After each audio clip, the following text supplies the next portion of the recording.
ମୁଁ ଧ୍ରୁବଚରଣ ସ୍ୱାଇଁ ଭାରତୀୟ ଜନତା ପାର୍ଟିର ଟାଉନ୍ ସଭାପତି ଅଛି। ଆଜି ମୁଁ ସମଗ୍ର ଆମର ଢେଙ୍କାନାଳ ଜିଲ୍ଲାର ସମସ୍ତ ଭାଇ ଭଉଣୀ ବୁଦ୍ଧିଜୀବୀ ଏବଂ ପିଲାମାନଙ୍କୁ ପାଇଁ ମୁଁ ଆଜି ଶୁଭ ଦିନରେ ଏହି ପବିତ୍ର ଦଶହରା ଏବଂ ଆଗାମୀ ମହାଲକ୍ଷ୍ମୀ ପୂଜା ପବିତ୍ର ମହାଲକ୍ଷ୍ମୀ ପୂଜା ଉପଲକ୍ଷେ ମୁଁ ସମସ୍ତଙ୍କ ମାଆଙ୍କ ପାଖରେ କାମନା କରୁଛୁ ଯେପରି ସମସ୍ତେ ସୁଖ ସମୃଦ୍ଧିରେ ସେ ପରିପୂର୍ଣ୍ଣ ରୁହନ୍ତୁ ଏବଂ ଶାନ୍ତିରେ ଜୀବନଯାପନ କରନ୍ତୁ ଏବଂ ଆମର ଢେଙ୍କାନାଳ ଜିଲ୍ଲା ସବୁଠାରୁ ସୁଖମୟ ହେଉ।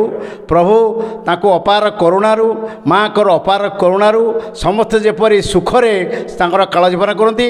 ଆଜି ଉପଲବ୍ଧି କରୁଛି ଆଜି ଓ ଦଶହରା ଦିନରେ ଆଜି ଦେଖୁଛି ମାଆଙ୍କର ଦୟାରୁ ଆମେ ସମସ୍ତେ ସୁଖ ଉଲ୍ଲାସରେ ଆନନ୍ଦରେ ଆମେ ସମସ୍ତେ ଆଜି ମାଆଙ୍କ ପାଖରେ ପହଞ୍ଚି ମାଆଙ୍କ ପାଖରେ ଆମର ସବୁ କାମନା କରୁଛୁ କାମନା ଜଣାଉଛୁ ଏବଂ ସମସ୍ତଙ୍କର ମାଆ ଯେପରି ଆଶୀର୍ବାଦ କରିବେ ସେମିତି ସମସ୍ତେ ସୁଖ ଏବଂ ଆଉ ସ୍ୱଚ୍ଛନ୍ଦରେ ରହିବେ ଏବଂ ଆମର ଢେଙ୍କାନାଳ ମଙ୍ଗଳମୟ ହେଉ ଏତିକି ମାଆଙ୍କ ପାଖରେ ମୋର କାମନା।